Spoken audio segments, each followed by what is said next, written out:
The title of this event is What Will Happen to a World Without the WTO? Yes. And this is the third in a series of webinars that we're organizing. The first two were held, as you would have seen in our emails. One was with Pascal Lamy and the other with Superchai, two former Director Generals of the WTO, among other dignitaries. We also have on the annual two more such webinars over Europe and over the Americas, which are all shaping up. And we hope to conclude the series of webinars by mid-July. Now, if I go back to the history of the WTO, WTO was established to ensure regulatory certainty and provide stability to the international trading system, which is what is still a more desirable goal today in view of what is happening in terms of the trade war going down and increasing protectionism and so on and so forth. I would also suggest that we should not look at trade in isolation, just in terms of its volume and value, but in respect to its linkages with the development economics, development concerns, particularly access to basic needs, or the linkages between trade and sustainable development by putting equal emphasis on economy, equity, and environmental aspects of trade, but with a positive, forward-looking agenda in mind. And of course, let's not forget the issue of the kind of peace dividends that we have seen trade certainly helps to generate. Now, what is ongoing in the current pandemic of COVID-19 is creating havoc in all walks of life. Economic, social, political life across the world has got disrupted, and it is expected to unfold more as we go along in our lives. And maybe, you know, the after effects of this very unprecedented event would remain with us for over years, which means that it will have serious ramifications on how we conduct business. For example, now even this webinar, increasingly we are all talking to each other through webinars. It has its conveniences, and we can talk across borders without traveling. But at the same time, it is now suddenly becoming, there is a deluge of webinars, as it were. One doesn't know what to do and which to choose and which not to choose. Many of them are very interesting, but be that as it may, let me come back to the substance of our discussions. Now, food and pharmaceuticals, including medical devices, are and will be expected to face significant supply-side shocks. This is evident from a number of export restrictions and other measures on such products that several WTO members have put in place since the advent of the global pandemic. Equally important is to note the proposals put forward by countries like Australia, Singapore, to the WTO to address such measures. Unless they are addressed in a balanced and a cogent manner by taking into account all such interests, such measures and countermeasures may spiral into a slippery slope of protectionism, resulting in spillover effects from supply to demand side shocks. As a result, other than immediate consequences such as loss of producer and consumer welfare, there will be serious damage to the system of multilateralism, which, let me underline the word multilateralism, which has underwritten security, peace, and prosperity of the world since the Second World War. Can we afford to let it happen? That is the question. In short, other than debating this broader role of the WTO in underwriting security, peace, and prosperity, this webinar will also discuss the following specific suggestions for trade multilateralism under the aegis of the WTO to reinvent itself in a new avatar. Number one, support for the multi-party interim appeal arbitration agreement for settling trade disputes. Number two, revival of the built-in agenda of the existing WTO agreements by advocating for greater transparency and participation in the WTO's committees. And number three, adoption of the values of the WTO's agreement on trade facilitation for the future of multilateral negotiations. Ladies and gentlemen, I'm very pleased to welcome you all to this webinar. And with that, with that opening remarks, may I now request Erastus, Dr. Erastus Mwencha, to please lead the discussion about 7 to 8 minutes, sir. Erastus, over to you. Okay. Thank you very much. And we really appreciate your leadership and effort in continuing to keep on the agenda these global discussions. And I'm so grateful to share this platform with these eminent persons. As you have rightly mentioned, and you have given us a background to the WTO process and the expectations and processes, we really need to interrogate the whole process of how the WTO is structured and why it has faced a lot of challenges, particularly systemic challenges. And I would say that when the WTO transformed from GATT to WTO now, a number of those elements that were carried forward to the present WTO were drafted way back in the 40s, 50s under GATT. And the GATT itself was essentially a tool of the victors of the Second World War. And so not everybody was on the table. And that initial foundation has continued to be the challenge for the WTO because that foundation has not been quite eroded, and that is the foundation on which the WTO sits. And from that point of view, I couldn't agree with you more when you said, perhaps it's time for us to reinvent, to reset the WTO with better values and better structures, particularly for decision-making, transparency, and so forth, as you rightly outlined. The second aspect is to look at, in spite of the weaknesses, yes, we have seen trade has been quite transformative. Trade has led in terms of addressing some of the challenges that you indicated, like creation of poverty, creation of wealth, reduction of poverty, technology transfer, and so forth.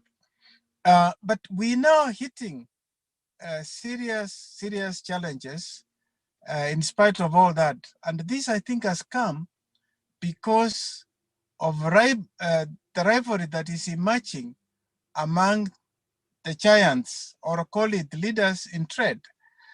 Perhaps when it was kind of monolithic, one, namely the US, and before that, maybe UK, who are leading in terms of dominance in trade, all was well. But now that you are getting into a multipolar situation, I think you can see this rivalry now playing out, and this has affected the flow of trade, especially in the last few years preceding where we are now. And that rivalry is itself has caused a lot of uncertainty in global trade, and will continue to be with us as long as there is this, technology wars and the rest. And so perhaps we need then better tools that can be able to manage this kind of, trade being weaponized, and a few countries using it, perhaps to dominate, but also to safeguard their own interest.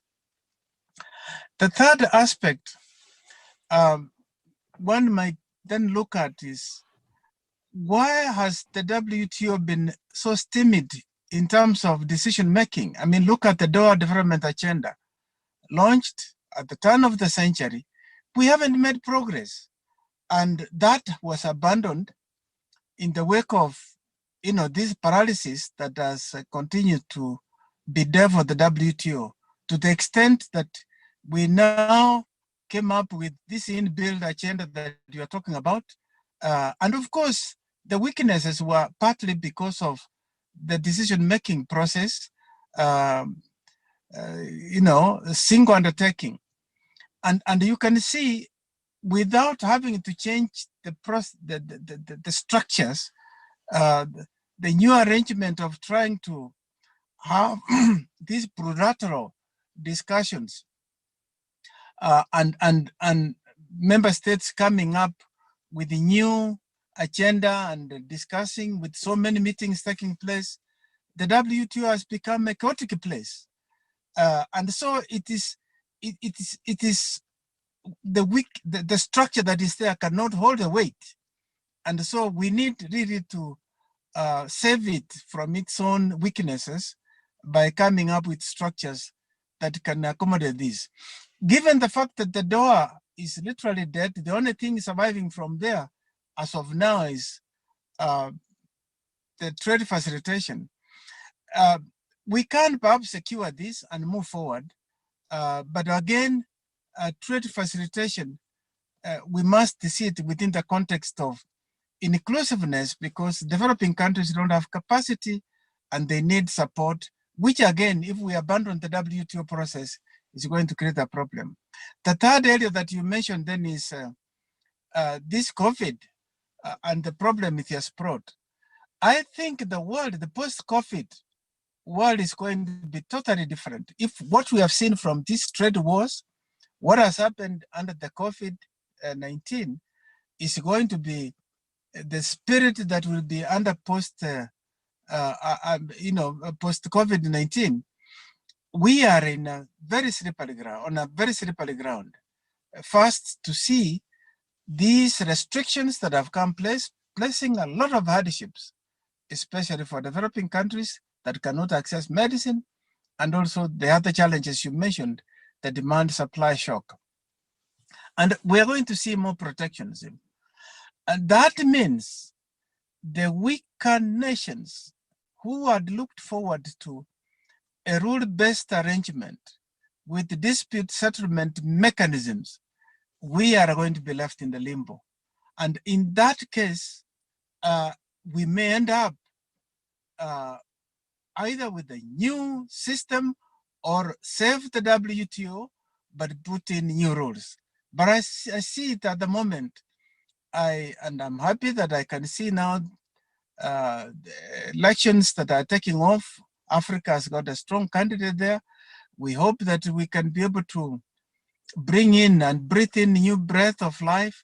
But I am not entirely sure that this is going to be really the bullet, the silver bullet. We need to re-engineer the whole process. We need to retool. We need a new spirit globally. If not, we return to the trade wars of pre-Second World War, and I'm afraid it will be a loss globally for everybody else. Thank you very much.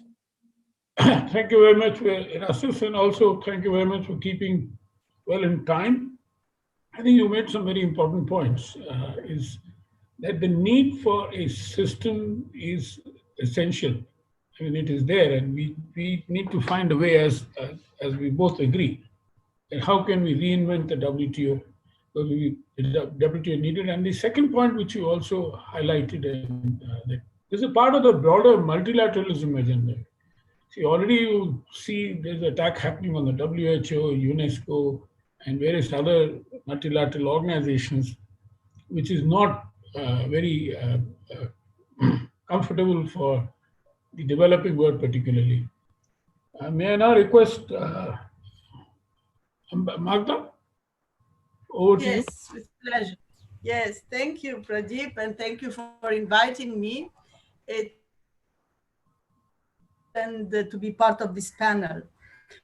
Let me take as Erastus took point by point regard to the first bullet.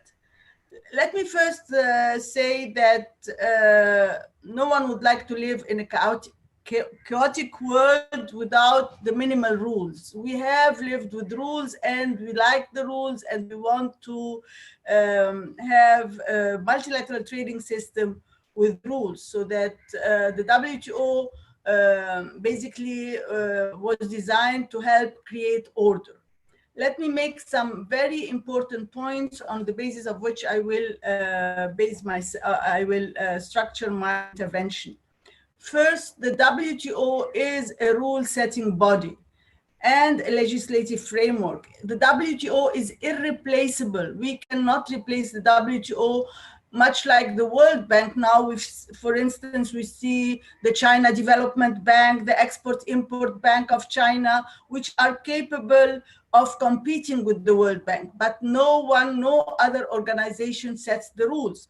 Second, the WTO works by consensus. And I believe that this is a curse and a blessing at the same time. Certainly a blessing because it's democratic, but a curse because it's very challenging to reach any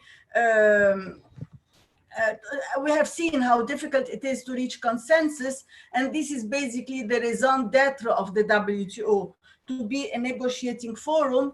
In fact, having failed as a negotiating forum has led to the dysfunctioning and the damage of the dispute settlement system, because ultimately the adjudication body of the WTO, I mean the two roles of the WTO as a rule setting and an adjudicating body are very much interlinked. So the US was in fact justified in saying, I don't need the appellate body if the WTO does not take new demands and new ideas on board. But let me stress why I believe that the WTO has failed after the Uruguay round, after the successful Uruguay round. And this is for two main reasons. Greed of the developed countries. They wanted too much, too fast, and the high expectations of the developing countries on making the WTO basically a development organization. Yes, certainly we wanted to introduce development aspects, but then we expected too much from the Doha development round, which then caused the entire failure. Another point why I also believe that the WTO has failed lately is the leadership deficit. Yes, the Uruguay round was led, and the WTO was the weightlifter in the Uruguay round. However, we don't see now any alternative leadership. And that's why I believe that countries will have to step in. Countries like Japan, like China, like the EU, developing countries, certainly like Brazil, like India, like Egypt, like Africa as a whole. So we have to see how to rescue, to have this kind of leadership, because the US does not want to play this role. So the world cannot do without the WTO, but we have to rearrange the new power scales to establish a new trading system responsive to the needs of the members. And let me also then say that the WTO has, and this will connect with the second point of the built-in agenda and the functioning of the WTO. The WTO has also been not up to the level to respond to the new topics. We have now, we have surpassed the built-in agenda. We have now other issues which are like the digitalization, the fintech, the mobile banking, the information technology. All these are hardly taken up by the WTO. So here I would like to say between brackets that while the multilateral financial institutions to a large extent have reformed themselves from within and have been more responsive to the new changes to the developing countries, WTO has failed in the new wave of reform, has failed to take all these new issues on board. That's why also we see that the multilateral financial institutions have been more responsive to the pandemic, to COVID-19 than the WTO. I mean, the IMF was flexible enough in its rapid financial instrument to help developing countries to the extent possible. And the World Bank was more resilient in digital resilience, human resilience, institutional and infrastructure resilience. So both were were able to cope with COVID-19, and in fact, the WTO remains basically has failed to discharge its functions. And here I would also like to say very much that the WTO and the trading system are very much interlinked. They reflect one another. If the WTO is dysfunctioning, is weak, the trading system is also weak, and the reverse. If the trading system is,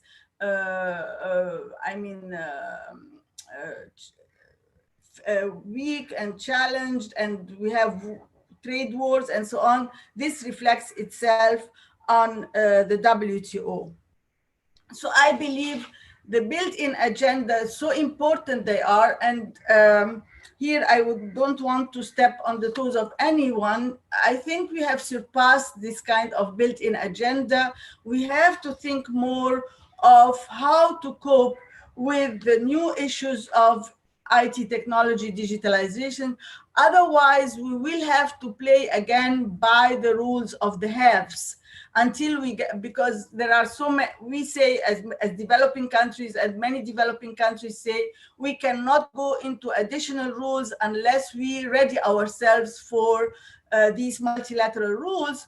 And then we will, but I would like to remind ourselves that we have gone, Egypt itself has gone into the negotiating IT rules without long before having the system ready. So, and this helped, in fact, on the contrary, this helped Egypt to open up, to liberalize, to attract more investment in the information technology and to build this sector. So here it's very sensitive how should we go about this, but otherwise, I think that we will have then to play by the rules of the haves until we remain on the sidelines saying that we are not ready for multilateral rules. Let me also stress that the system was faltering, the trading system was faltering much earlier than the COVID-19. The COVID-19 came as the last straw to break the camel's back, to break basically the WTO. And now we hear so much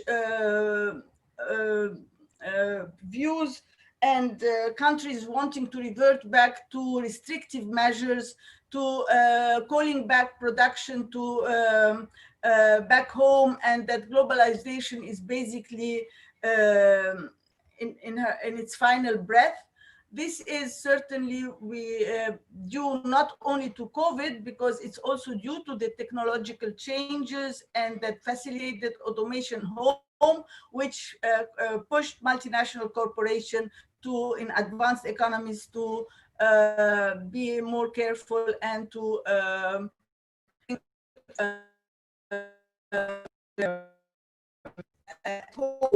but this is certainly not very accurate, because we know, according to Ricardo and to all trade theories, that cooperation is needed and that countries cannot produce everything, food, pharmaceuticals, everything. So they will have to, trade is certainly the tool to move forward. And what is very interesting now, which we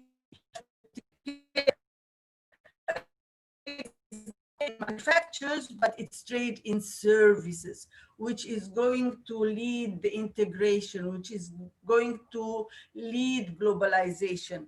So when we bid farewell to the manufactured goods, because this has certainly receded and declined, we certainly will see that trade in services is taking over, and this will be the new drive for global integration and for companies, and this is easier for companies to outsource tasks to virtual services providers, so that now the new technologies will make outsourcing services easier and cheaper.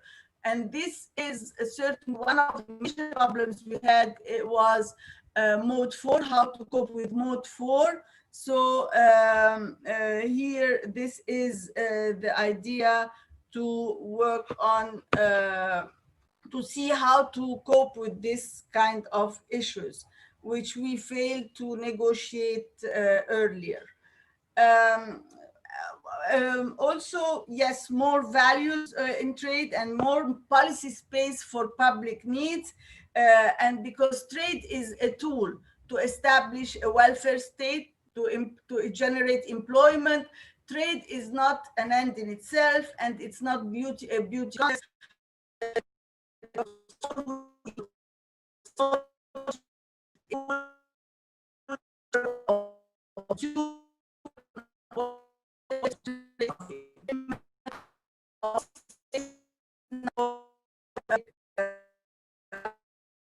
And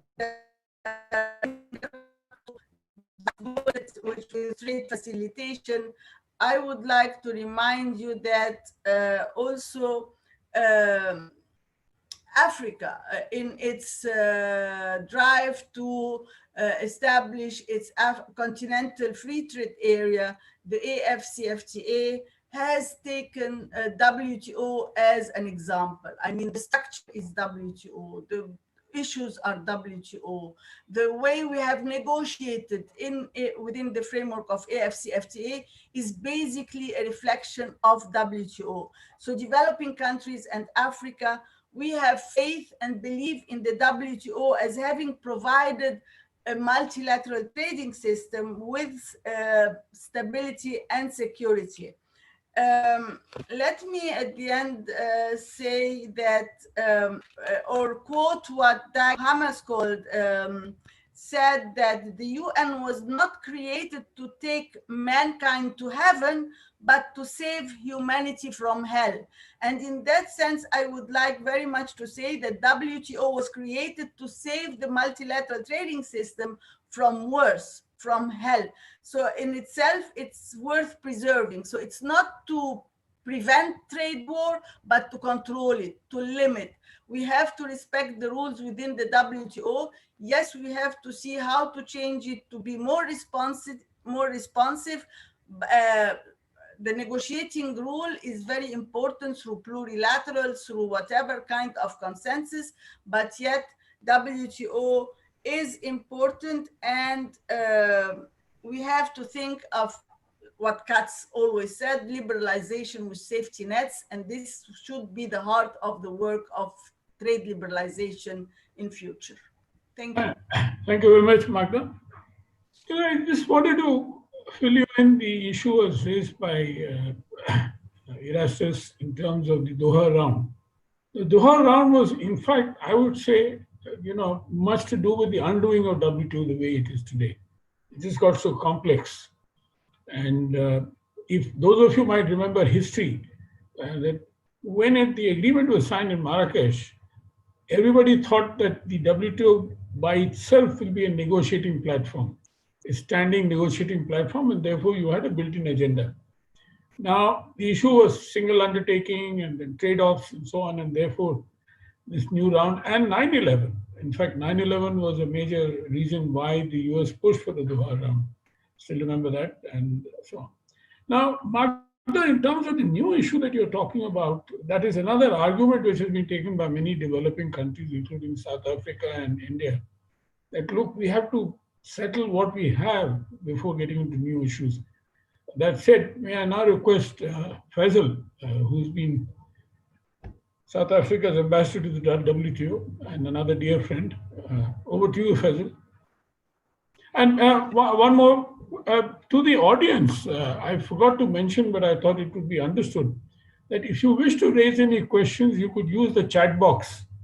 And the chat box will help us to monitor the questions as well as to pass it along to the relevant speaker or speakers. Faizel, over to you. Thank you. Thank you very much, Pradeep. It's such a pleasure to see you. Although, as you say, in these new conditions of lockdown, but technology has created the opportunity for us to see each other, at least, and engage.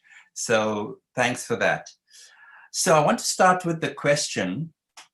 I think the question really should not be, do we need the WTO or do we need more open trade? Because I can't really think of anybody who will say that we don't need the WTO or we don't need trade. I think the question really should be, what type of multilateralism do we need, and what type of trade opening does the world need today? So let me remind us that before COVID-19, there was already a deepening crisis of globalization and multilateralism. And there are at least 3 points I want to make about that. The first is that this crisis of globalization was really about the growing inequality in the world, which many writers, academic writers were arguing was, you'll remember Piketty, where as a result of the way in which globalization had become what Danny Roderick called hyper-globalization. And this type of globalization ignored the impact on the poorer and marginalized people. And so this inequality took the form of growing inequality within countries, even in the North, like the United States and some European countries, but certainly growing inequality between developed and developing countries. Now, one response and impact was clearly on the rise of populism, as we saw in the United States. And Trump himself is an outcome of that impact, that negative impact. Of course, what he did was he not only increased protectionism, responding to his new base in the United States, where power shifted from Wall Street to the Rust Belt, but he also increased unilateralism. And of course, as you know, he proposed a number of changes to the WTO, including vetoing the appellate body, which collapsed towards the end of last year. And so the question that, on many people's minds is the US walking away from the WTO? And my answer to that is no. Actually, the US is not walking away. It's not disengaging. What it's doing is that it's negotiating.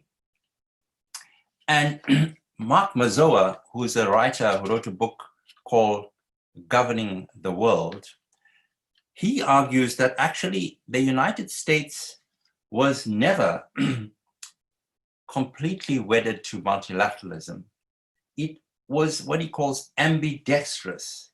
It chose multilateralism when it suited its interests, and when multilateralism didn't work for it, it advanced its interest through unilateral measures. So this has been a sort of a tension in US trade policy since the Second World War. Now, here comes the virus in January of this year. What the virus does, it exposes the underlying weaknesses, the asymmetries, and the contradictions in the world as a whole, and especially in the trading system. Remember, the Doha round had collapsed, and it collapsed because the US decided, and Susan Schwab said this, that the round was no more in the interests of the United States. And the US then went on as a consequence of the collapse. It brings about the collapse, and then it raises a number of issues for reform, starting with an attack on special and differential treatment.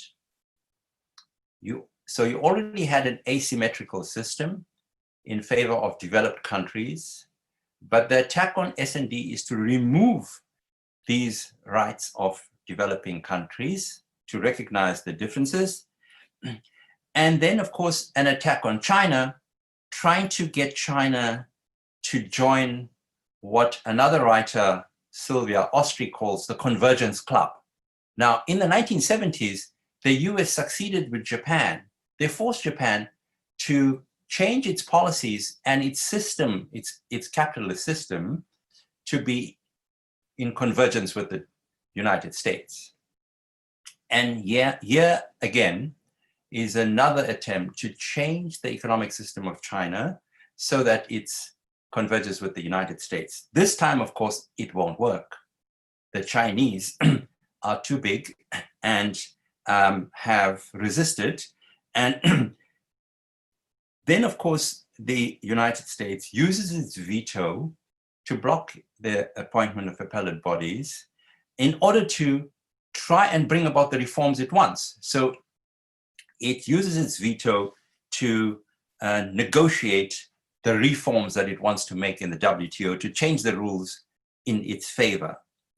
Then comes the pandemic. And what we see in the pandemic are two significant trends. One, export restrictions. So over 90 countries, well, including ours in South Africa and yours in India, but mainly the developed countries restrict the exports of very important essential goods for health to deal with the epidemic. The second thing they do, led by the United States, but also Europe, they recall their producers, foreign direct investment, they reshore, they localize production, and they push for increased support and subsidization for industries. The impact of this on Africa is severe because 94% of Africa's imports of pharmaceuticals and health products is imported, and mainly from Europe. And Africa realizes that it needs to industrialize, and it also needs to regionalize so that it can build its regional security. So what is the way forward? I think there are at least three things we can say about the way forward. The first is that if we want a more sustainable trading system, then we have got to bite the bullet of managing this globalization or hyper-globalization and ensure that the approach we take in the WTO is not one which pits hyper-globalization against autarky or protectionism, but actually we try to find a way of balancing trade and trade rules so that it recognizes and is tolerant of different paths to development. You're not going to get a convergence club like the US thought, and they were able to succeed until, in the 1970s and the 1980s in the current world, because you have a multipolar world, but you have different paths of development, and the WTO has to recognize this. The second thing is you have to create the necessary space for development to take place. It has to be a more inclusive development within countries and between countries.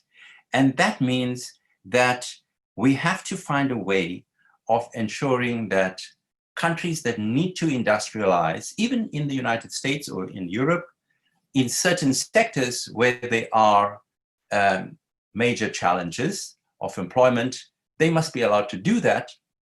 But just as they are allowed to do that, what we call embedded liberalization, that same privilege must be extended to all countries in the WTO. So not only the US should get, space for its own development, but the same space must be accorded to all countries in the WTO. And the third point I want to make is regionalization. So a new trend is emerging in the world where this attempt to localize or to reshore is actually a trend that was taking place even before the pandemic. Global value chains were becoming more regional, and I think that this may not be a bad trend. We do need more regionalization, particularly in Africa. We need to ensure that there are opportunities for African countries to build regional security. So clearly in the area of health products, pharmaceuticals, countries in Africa should be working together to build regional security. Similarly in food and food security, they should be working together. And that doesn't mean that they become protectionist from the rest of the world, but they balance their regional interests with global and multilateral rules. And they use their regional integration process as incubators to build fair and inclusive rules at the multilateral level. Thank you very much.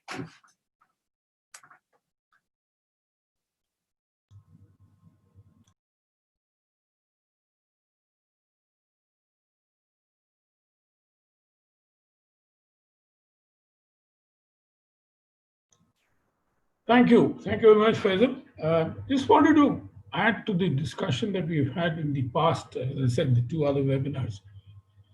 Kishore Mehbubani, the noted political scientist running the LKY public school in Singapore, said that after the World War II, the kind of generosity that you saw in the US has reversed.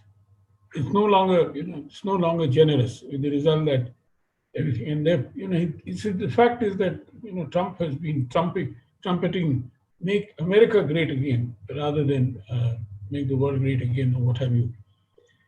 The second point, which was made by Pascal Lamy in this particular point, was that as a plan B, if the WTO has to go ahead without the US, so let that be. I mean, in the sense that whatever reforms you may like to do or carry out in the WTO, if those are not acceptable to the US, then there's no point holding it hostage to the US and for the rest of the world.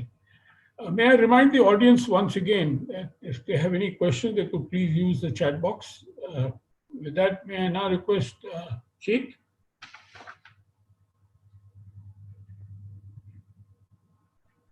Cheikh Tidiane. Yeah, over to you. Hello,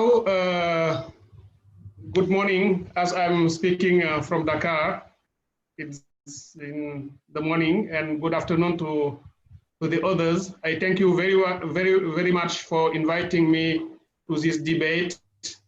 To you, colleagues and friends from CATS, people, and also Chenai from Lusaka. I'm very happy to join you today to this debate, very important one on the WTO, its challenges, feature, and so on. Because for me, asking the question of what the world would be, would happen, what would happen to the world without WTO, for me is also a way for raising the question about the role and the missions and the usefulness of the WTO. And if we raise the issues like that, we will see that we can take three approaches to talk about this. The first is to look at the historical trajectory of the WTO. The second would be to see its impact, what is its impact in the world as it is, and also finally the lines of evolution, the future of the WTO. we should first of all recognize that the WTO, the difficulties, the problems, challenges faced by WTO are not new, they are not recent. And we should see that in the beginning of the system in 1995, when WTO was created,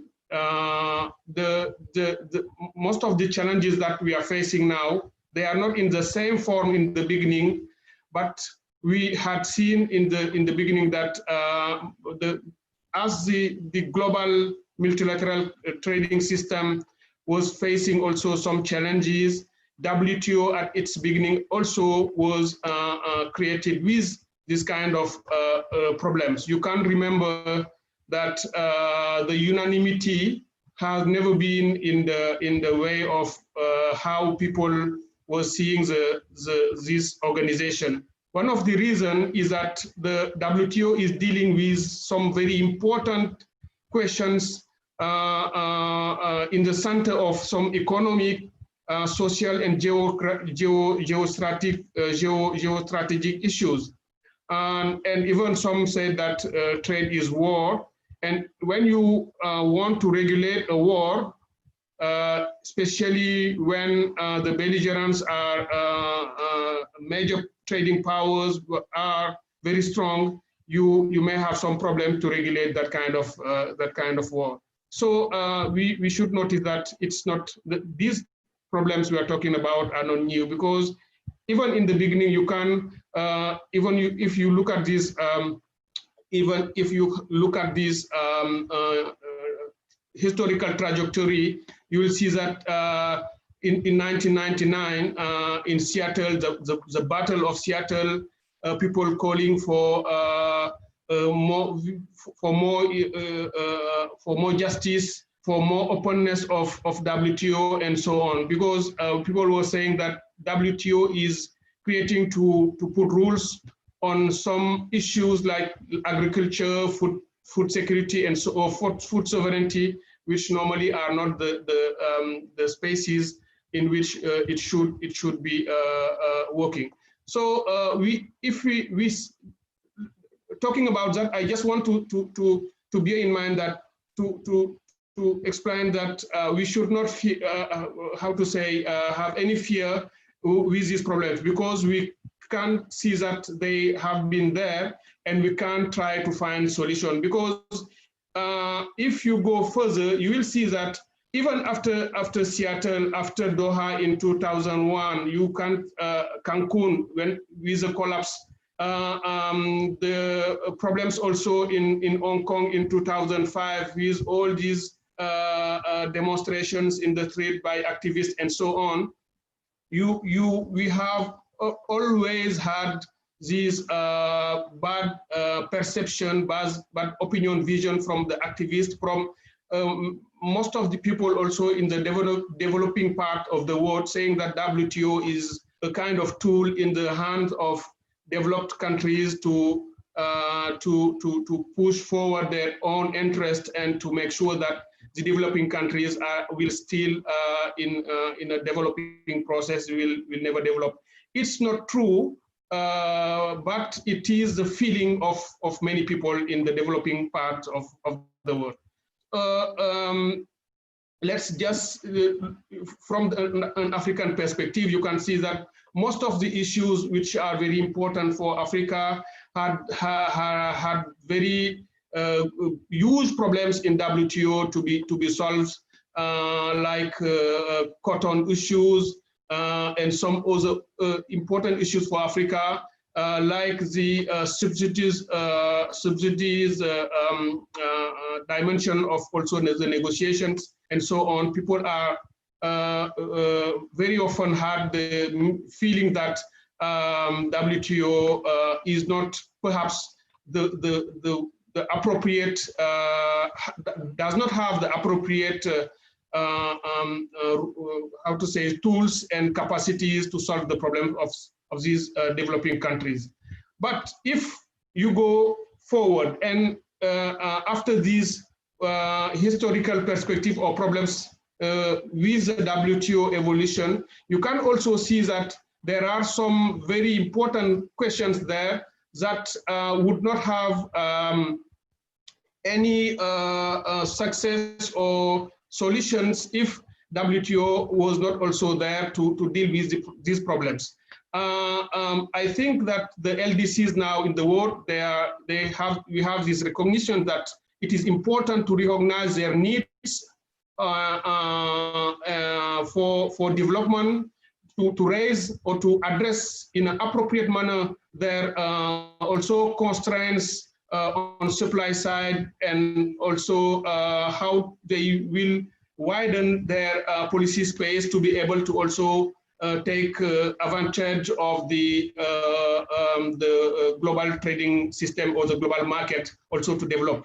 I think that talking about the impact of the WTO and its role, one should recognize that I think it gave, we cannot say that all the things that LDCs were looking for or from the multilateral trading system, they gained it from WTO, but some of their challenges and problems have been addressed, even if more and more needs also to be done again. We can also see that if we did not have WTO, we would have this system where the major trading partners, where the developed countries on agriculture would have the right to do everything they need on subsidies and so on. And that would have very bad impacts on the developing world and all the, in particular in African countries and so on. So discussing on how to reduce subsidies, on how to regulate them is also something I think which was not a bad thing, which was good, even if in this matter also, as you know, we did not go as far as we wanted to do. And we can give many more examples on medicines in this context of COVID-19, even if there are new restriction measures and so on. If you see in the past, when we debated in WTO also this matter of parallel import at peak trips and so on medicines, that was also something where in which WTO tried to have some rules and regulation in favor of the developing world. So now you can see that we are in kind of turning point in WTO. From the ministerial declaration of Nairobi, you can see that for the first time, the WTO members recognize that they have really divided, and they have this kind of huge divergence on the approach of how to refresh the Doha mandate, or even how to recreate a space where they can negotiate in the multilateral system. Because in the paragraph 30 of the declaration, when they said some members reaffirm the Doha mandate or the Doha agenda, while some others do not. I think for the first time, they recognize that we don't have a unique organization. We have an organization, but with much more, at least two different way of seeing this. And despite the fact that they recognize all the centrality of the development in the WTO work, but this declaration of the Nairobi was, I think, the turning point. And the declaration just after that, if it was even not a declaration, I'm talking about Buenos Aires, you will see that it was a kind of failure, because all the WTO members could not go further and to be in the same line and to have a kind of a consensus on the mandate of Doha. So these are the main challenges. But I think this context of COVID should help us, all the people in the world, members, stakeholders, civil society, private sector, and so all people who want WTO to continue its work, because and I really agree with Faizel when he said the question is not do we need WTO, but the question is what kind of multilateralism do we need, and what should be the role, the new role of WTO in this new multilateral trading system. And I will finish there by talking about the need for reforms. I think the most important thing, which was a challenge between WTO, some members in the developing world and the stakeholders, civil society, private sector, and so on, were this lack of confidence.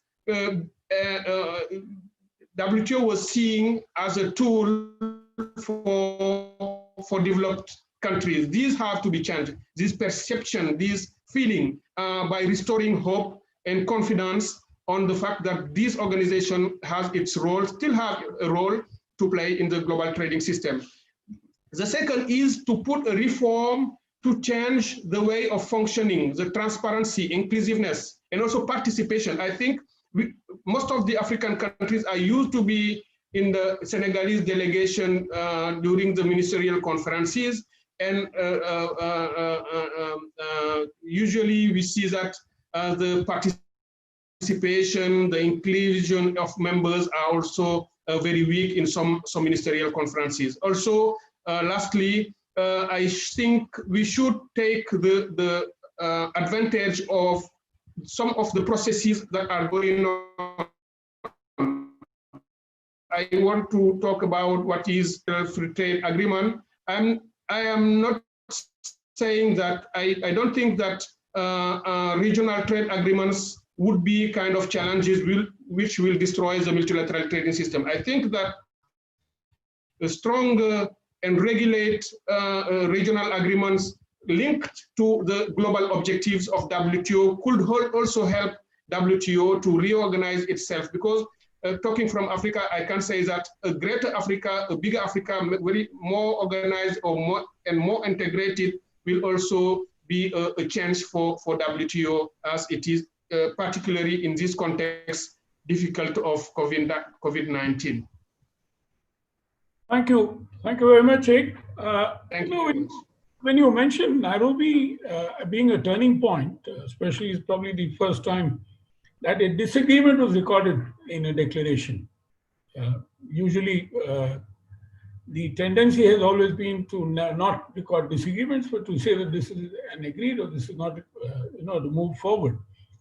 Another turning point was when you talked in terms of the West African cotton issue. The turning point was Cancun.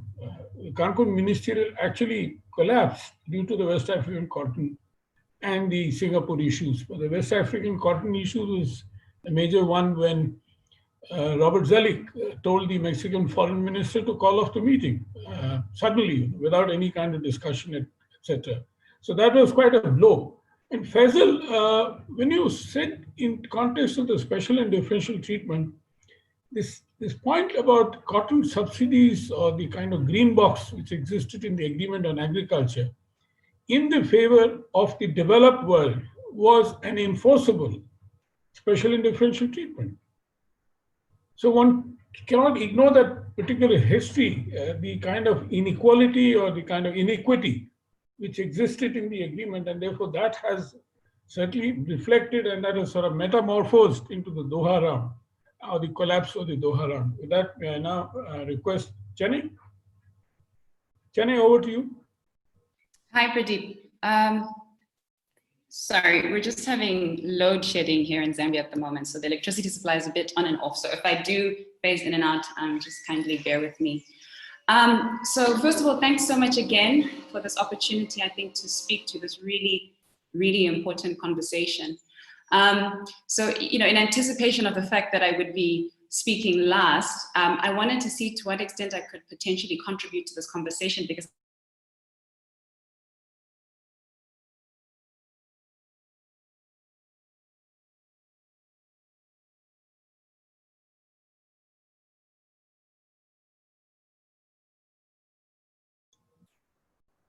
We've lost Chenai.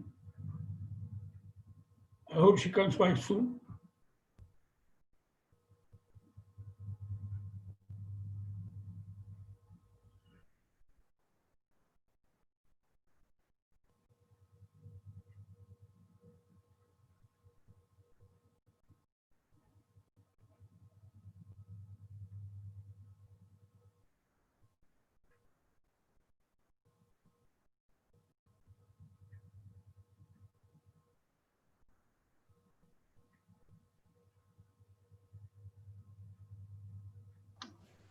In the meanwhile, we may take some questions and then see how soon that Chenai can come back.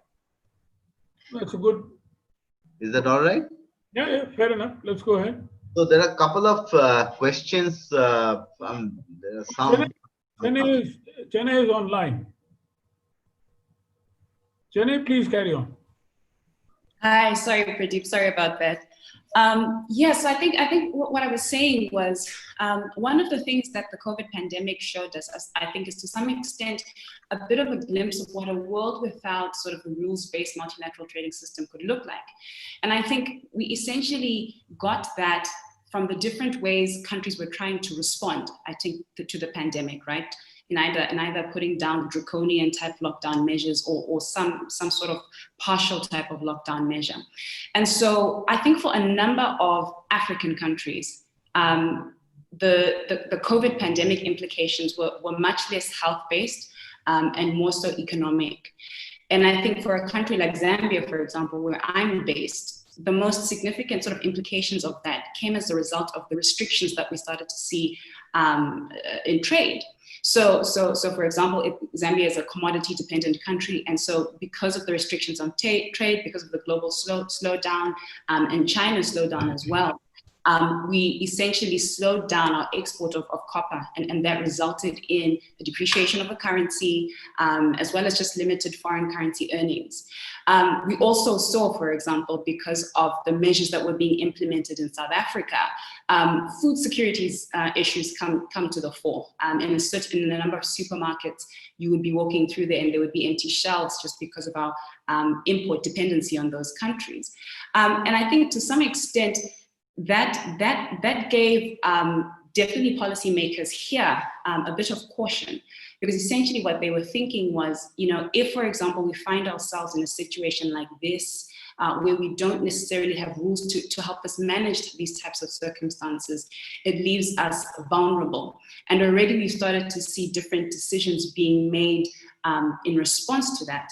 And ultimately, at the end of the day, it begs to say that the WTO plays a key role, because at the end of the day, I think one of the things we've started to see is that issues such as the pandemic, this was not the last time we're likely to see something, and then see something of this sort. And in order for us to effectively respond to this, we definitely need to make sure that we have the multilateral type of institutions, the multilateral type structures to build resilience, to ensure that we aren't being as negatively affected.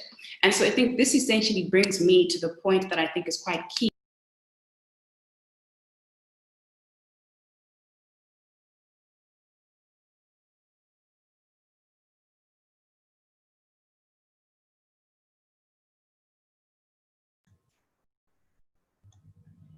Sorry, we seem to have lost Chenai again. Bipul, over to you.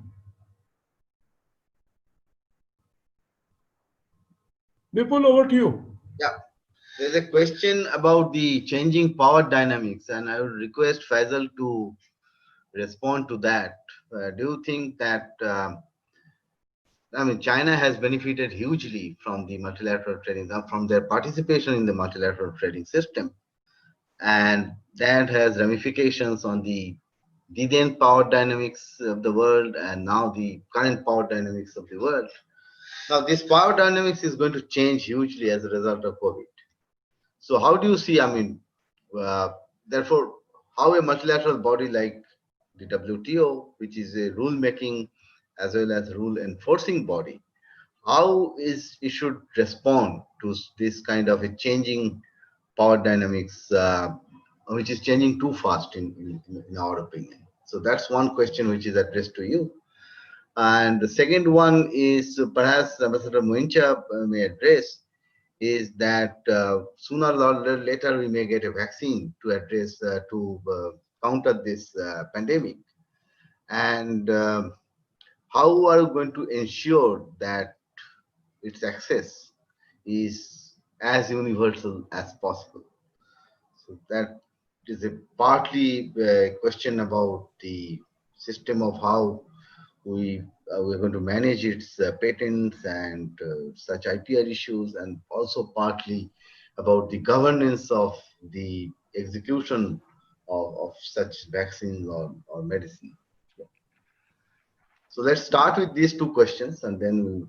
Faizel, over to you.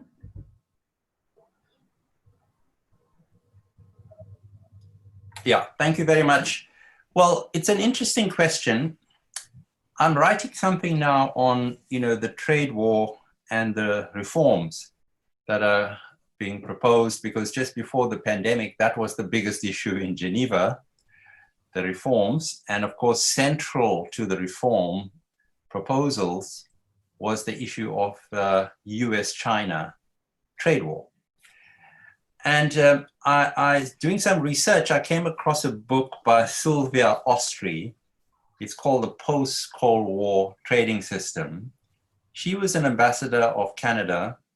After that, she became a professor and she wrote this book. But she describes the 1970s and the 80s and what we now know, with China and the impact of China in the world. We had a very similar thing happening in the world. So of course, Pradeep, you will remember, because we both have gray hair, that period when, voluntary export restraints were created. They were not voluntary. They were put under pressure. In the same way now that China is being told to change its economic system, it's not voluntary. They're being put under enormous pressure. But this time, it's different. Why? Because China is much more powerful, arguably both economically and, of course, larger power. And it has been able to also build alliances in the developing world and amongst its neighbors. So what we have at the moment is a long-standing set of what I call weaknesses, asymmetries, and contradictions of the WTO, because as Magda and others have said, we didn't create this, it was created by the victors. And they created it to address their interests. But we all knew, we stayed in the system because we understand and we value multilateralism. But we did so with the understanding that the system is imbalanced against developing countries and it needs to be changed. So now when the US tries to rebalance the system in its own interest and force China to change its whole economic system so that China can conform and converge to the US model, we have, it's when two elephants are engaged in this kind of trade war, it's a battle for hegemony. And what is emerging in the Southeast Asian region under the influence of China with the BRI, this is the Belt and Road Initiative, is a whole set of new relationships, new values, new norms, new type of trade arrangements, which are creating maybe a different type of multilateralism, something which I think we should all be doing in our own regions. In Africa, we should be creating more balanced trade rules between ourselves, between our neighbors, based on solidarity. And we should all be contributing towards a multilateral system which is more sensitive to differences amongst countries, within different regions, and a multilateralism that recognizes different paths to development without blocking and stymieing. It should be encouraging and allowing different types of development to flourish in the world. So I think my answer to the China-US trade war is that, yes, it is a huge tension, but it's not their war. It's our struggle. The more we take it on board, all of us, developing countries and some of the bigger developed countries, to create a more sustainable, more balanced and fairer multilateralism for the future. Thank you. Thanks, Faisal. A related point, which is, sorry. Yeah. Yeah, go ahead. No, Chennai is having trouble. Yes, please. You want to ask a supplementary? Yeah. Please ask me. Yeah, the supplementary point is that perhaps while admitting China to the WTO or readmitting in 2001, United States have made an assumption that they are going to change their system, and that assumption has gone horribly wrong. So how can we then agree to disagree about different types of systems which can coexist with each other? So that's the point at which I wanted to make. Thank you. Faizel? Yes, so this is exciting. I think it's exciting. I think it's a very interesting point because I think that we together, all the members of the WTO, we should be engaged in this debate about how to create a multilateral system that doesn't force, newer members coming in to comply with a certain model of economic growth and development. And so it's very clear that when the United States attacks the Chinese system, they're asking China to converge with a model of capitalism which is US-led, US-led. Now, clearly, all of us, India, South Africa, many countries in Africa, are following paths to development which are different. And we require different types of policy space, accommodation for the different stages at which we are in our development. But we want to comply with global rules so that we do not engage in the sort of competitive, hostile trade wars that existed in the First World War and the Second World War, which created those world wars. We want to be able to coexist in a system of global rules that is fair and balanced. So I think really we are in a new world. We are in a very exciting moment of change, and we need to embrace it, and we need to engage, and we need to work with China. And yes, China too must change, but so must all of us. We have to accommodate each other, and we have to find a multilateralism that works for everybody. Thank you, Faizel. Over to you, Ambassador.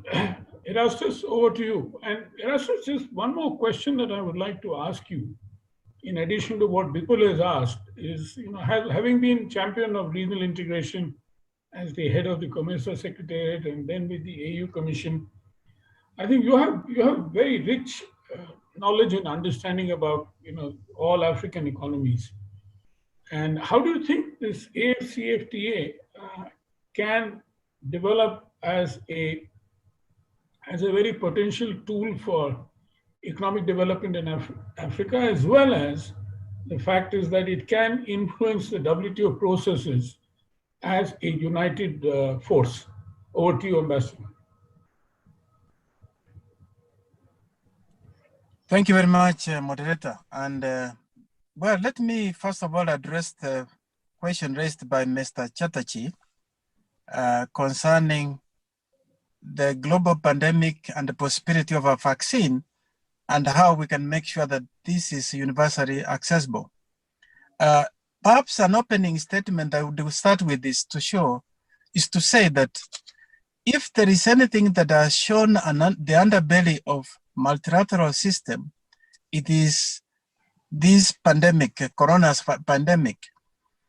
There has been lack of global leadership, and I think the WHO Director General has been stressing this point, that the danger now we face of having a second wave and perhaps more vicious wave is because we have lacked global leadership, global consensus on how to manage it and how to move forward.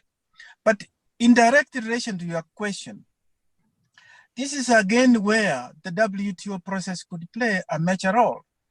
You remember that even during the negotiations of the Doha round, we were faced with the issue of HIV, and Africa was able to use some of the instruments, or globally, of the special and differential treatment, and to get derogation under the TRIPS arrangement that were able to enable us to start the process of production locally, some of the drugs that were able to address this scourge of AIDS.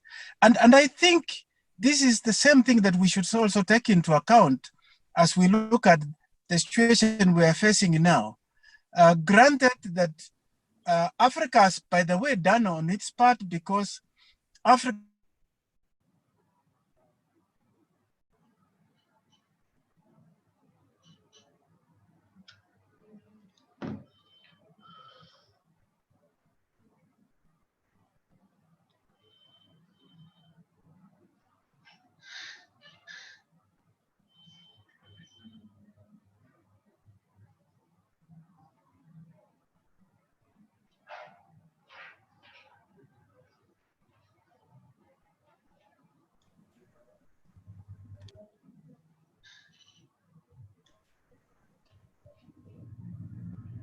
Erastus, are you there?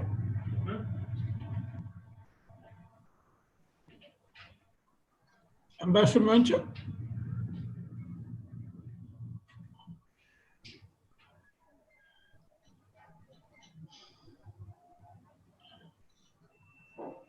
It seems we lost Ambassador Mwencha also.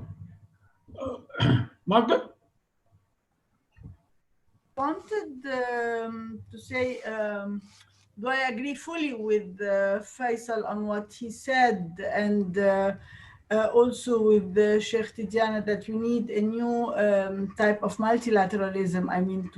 But I believe that there will be some time until we really get to there, because until we find a new leadership, until we agree on the new leadership, WTO is paralyzed, and therefore I see the growing trend to regionalism. It's becoming really very important about this new way of thinking, which we speak about the second generation of free trade agreements, where everything is being addressed. Not only trade in goods like in the past, but trade in services, investment. This merging of trade and investment is very much underlined also in the AFCFTAs. So basically, we are talking about the second generation FTAs, which are for some time now will take over the system of multilateral trade agreements. This is not the best solution. It is, but we should admit that it is a second best solution, because certainly developing countries, and if we are negotiating with the EU, Egypt is much weaker than being in the WTO. But there we are going to address not only trade facilitation, we are now speaking of investment facilitation, of liberalization of trade in services, of digitalization, and so on. And developing countries need to see how to work, a framework for e-commerce, a framework for all these topics. So this we will no longer, we can no longer circumvent. Whether we have a system functioning or not, we will, COVID has made these topics very imminent. So I believe that we even think of the AFCFTA not as a sort of influencing the WTO, but there is the thought coming because of the presidency of South Africa, even to negotiate a second generation FTA between the Africa as a whole and the EU. So, and similarly, we'll see also in Asia and Latin America. So we are going to go ahead of the WTO, much ahead of the WTO in terms of investment, in terms of trade. And this is what we now will have to think about. The WTO, until we get a new a new director general, until we see who is going to win, until we try to see what kind of vision he has for the WTO, certainly things are going to be very critical and very stressed. And therefore, Africa will have to work within Africa, and we are doing that. And we will certainly have to think also of trying to get into strengthening regionalism with EU. The US want to renegotiate its FTA agreement with Sub-Saharan Africa. We push for the US, a free trade agreement with the US as a whole of Africa. So this is what I believe is going to replace multilateralism for some time, because as Faisal also said, the US is not going to give up its leadership role, but it is trying to pull China to its to play by its conditions, and China is too strong to play by the US conditions for the time being. So we will have separate second generation FTAs where we will not be able to evade negotiating or discussing multilateral rules on digitalization, on e-commerce, on fintech, all these new, which have been much developed because of COVID-19, of e-health, of e-education. These all new digital economy issues will need rules to play by. Thank you. Thank you. Vipul, any other questions? There are a number of questions, and let me try to put them a bit together for want of time. Primarily, I mean, you see that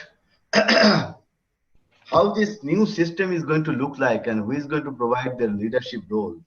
There are a number of points which have been raised in that respect, and therefore my question, I'm phrasing it in this manner, that we see that the Washington consensus, it has not worked at the end of the day. It has collapsed. Whereas we don't really know what is this Beijing consensus is all about. I mean, what would be the consequences of that? The little bit of, or rather glimpses that we have seen so far, it doesn't look that good. So is it not that, this is particularly for Faizel and Magda both, is it not that it is time to look at a third alternate, in the sense that we should not just, from weaponization of trade, how can we convert ourselves to humanization of trade, in respect from hyper-globalization to human-centric globalization? What kind of leadership that it would require? Do you think that there is going to be an emergence of a new leader? May not be that powerful in traditional sense of the term, but in non-traditional sense, maybe in spiritual sense, maybe powerful, and power for the development, for the betterment of the humanity. So what is your thinking on that? If I may just add a word to what Vipul said, Magda, you reminded us about CUT's motto, liberalization, yes, but with safety nets.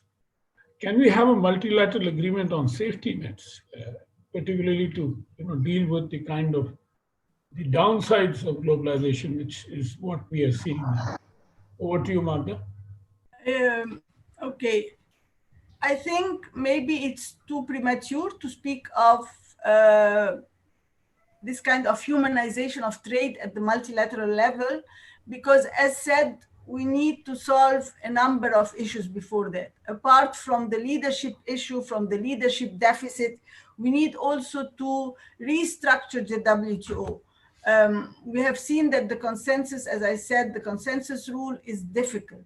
So are we going to go into plurilateral? Are we going to think of weighted voting? These are issues which we will have to think of to make the multilateral system function and work and advance. Are we going to, do we have any kind of other imaginative solution? So I believe in that sense, yes, we can humanize trade at the level, at the regional level, within the framework of what we are now negotiating, whether in Africa, whether with the EU, whether with any other country, what we call the second generation FTAs. Because even the EU is now very much against investor state issues and want to introduce additional space for public policy.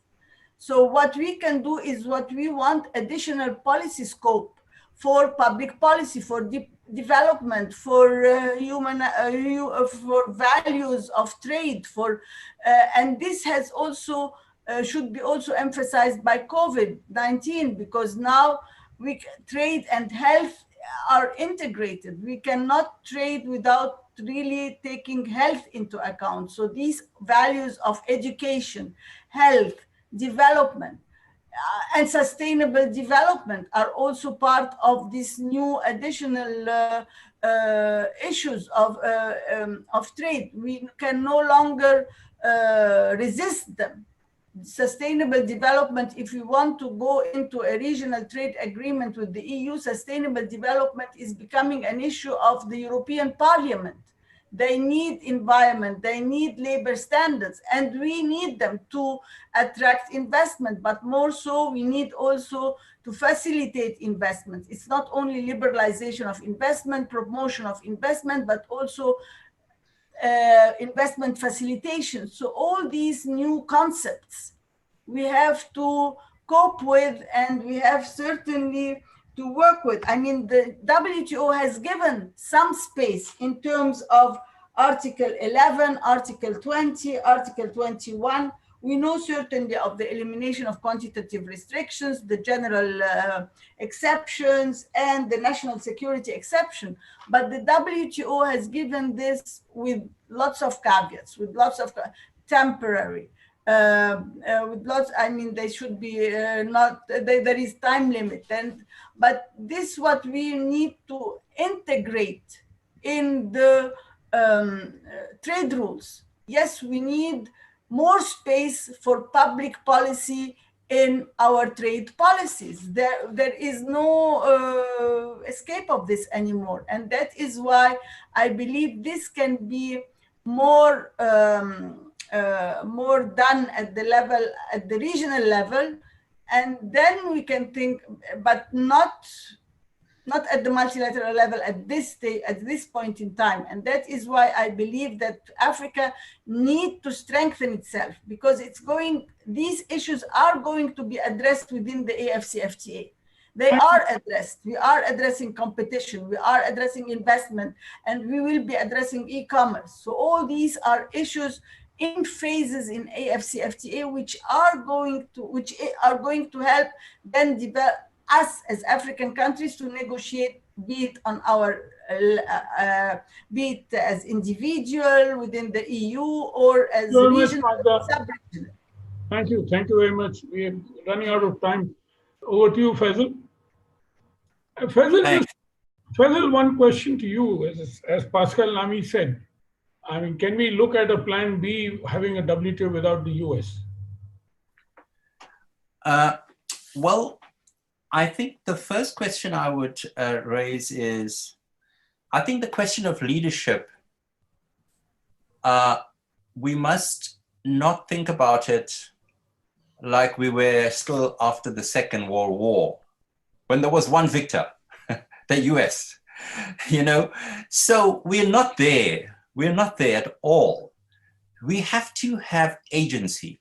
We are democratic countries. You and us, India, South Africa, many countries in Africa are ripe for leadership. So we have to decide that we have agency in the creation of the new multilateral system. You can't be onlookers and bystanders watching the US-China war take place. It is our system, the multilateral system. So that's my first point.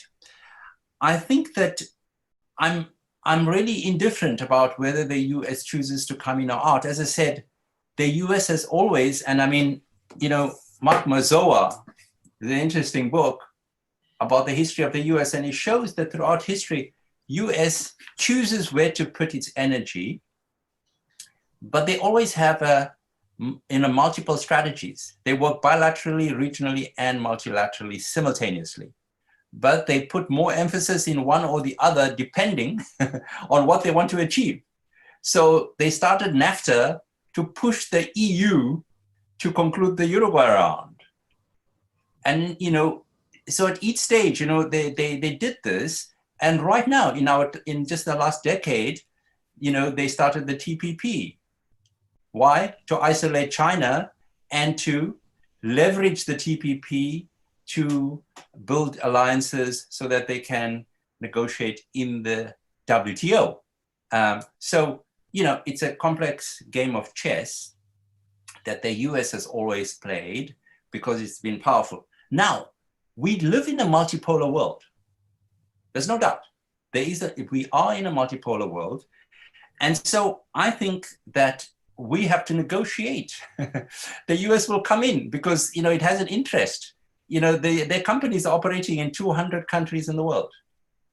Take Google or, or Facebook or, all these companies, they are global companies. So they are US companies. The US has an interest in multilateralism more than anybody else in the world.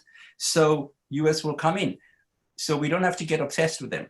I think that we have to say on the issues, what issues should be negotiated? Remember the US said, that's not doable, that's not doable. It can't be that. It has to be doable for all of us. It has to be a priority for us. What are the current priorities? Health is a priority. It's clear. We have to deal with those issues which are priorities for the majority of countries in the world. Those have to be the priorities. Number two, what should be the process of negotiations? It can't be that, you have a little green room and you create a little plurilateral. The US says, well, we want a plurilateral on this, and then it gathers people there and starts a negotiation. It has to be one where if it's a multilateral system you're building, you have to have consensus and you have to have an inclusive process of negotiations. And of course, you have to have all the different types of countries in the world articulating their interests. And now, I was a negotiator for many years. I was there at a time when we had so many groups, LDCs, SVEs. We had the bigger guys like India and China and Brazil, South Africa too. But we negotiated with each other.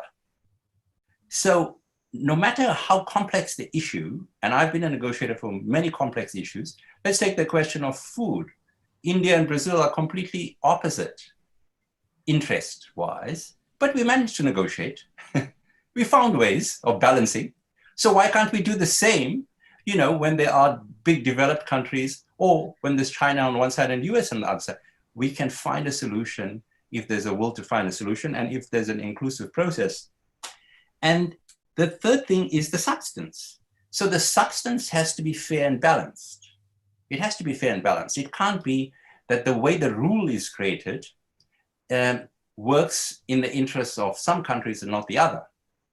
And so I think that's why I say it's an exciting time. It's not actually the end of multilateralism at all. It is the beginning of a real multilateralism. And it's an exciting time. And you, like in CUTS, a think tank, and others, I think we should be engaged in this debate about the new multilateralism. And then, let the US, they will come along, but we shouldn't be obsessed with them. We should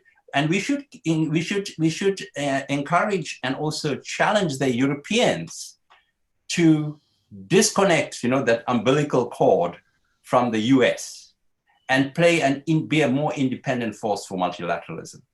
Faizel, did that not happen when the US walked out of TTIP?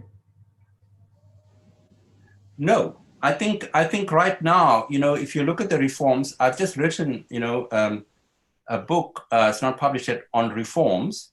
I read all the proposals that were made in the WTO in the last 2 years, 2018, 2019. And 90% of the proposals were co-signed. US proposed, Europeans signed. So they co-signed. And those proposals really undermine multilateralism. You know, they undermine multilateralism. And really the EU should not be doing that at this time. Thank you very much. Cheikh, over to you. If you have any views, comments, particularly on Yes. the issue about regional integration as Yeah. a building block to multilateralism.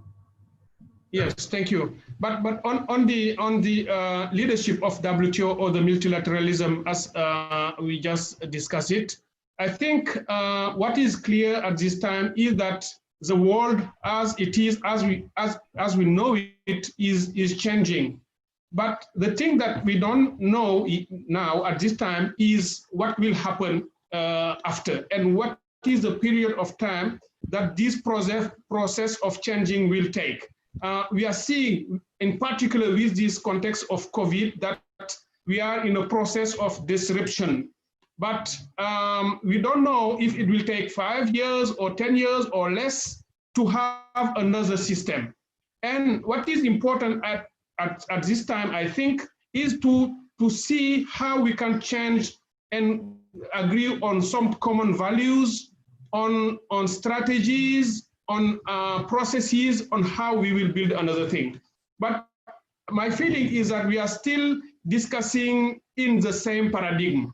And in my view, the old paradigm, the thing that we know, the WTO as we know it, the multilateral trading system as we know it in the past, will not happen again. Because as you said, it's not only a leadership from China or US, because we are still seeing that they may be the two which will lead the world. I don't think.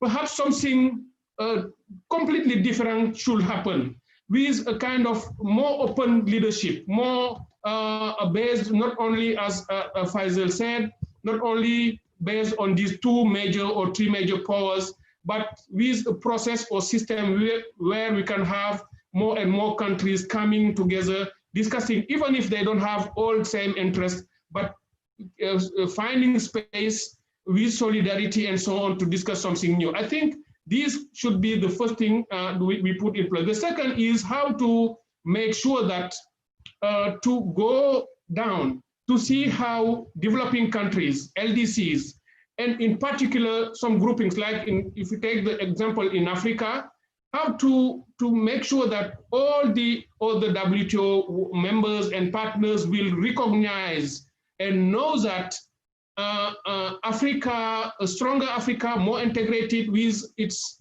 policies, with this ICFTA coming into force and with good results, will be a kind of tool not only for Africa, but also for all the global trading system, which will help strengthening the global multilateral trading system. I think we should have this kind of looking, somebody talk about humanizing the existing agreements and rules. I can take the example of trade facilitation. When we come to trade facilitation, most of the people will say, okay, it's a good thing. We agreed on it, we signed it. But coming in Africa and look at it from an African perspective, you have completely different things. Because if you are in West Africa, you talk about trade facilitation. To which trade facilitation are you talking about? Are you talking about this trade facilitation which will facilitate or allow the global corporates to come very quickly and very simply with their goods in our ports or airports, in our markets? But if you take our own companies in Africa, they still have huge challenges to trade from a country to another. So if trade facilitation is just from the global market to our countries, but if we don't address very strategically our own trade facilitation based on regional integration, people will not see the same thing. Because a company in Africa who wants to, from Senegal, for instance, who wants to trade with Mali, don't have roads, don't have things, lot of road harassments and so on, even with customs, they will not see trade facilitation as another from Europe selling its goods in Africa very simply and very quickly. So we have to change all these things to discuss them and to make sure that, I think, on coming back to the leadership, I am not seeing a war just with US or perhaps China and so on. It won't work. If we go this way, we will still have some problems.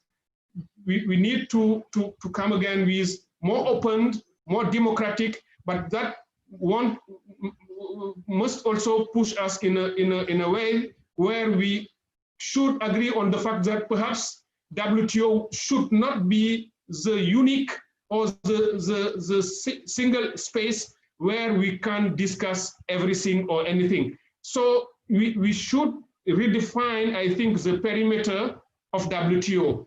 What can be discussed in WTO or what cannot. This should also be a kind of reflection that we should do to agree on some main issues which are global, which can be related directly to trade, where we need some rules and common rules. We come to WTO, and I'm sure, as Faizel said, we will agree. I think even if US don't want to come, I think it can be US as it is now, but perhaps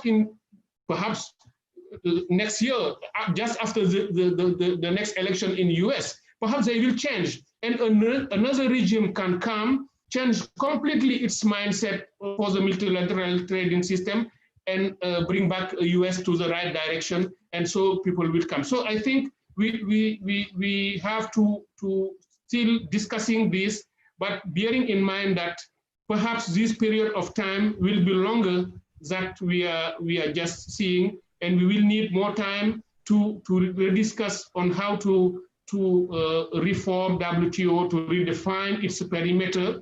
Perhaps some issues do not have their place inside. We should agree on that and take them out of WTO, but just keep inside the organization some main things that where we can have a good agreement, humanized rules, and act with solidarity and respect all the members. Perhaps no matter if they are developed or LDCs, we should have kind of spaces where they can debate, but not only these green rooms or these kind of things that we knew in the past. I think we should left all these things behind, because after the COVID-19, we will have another war, a new one, and I think we should also change our mindset. That I wanted to add on this.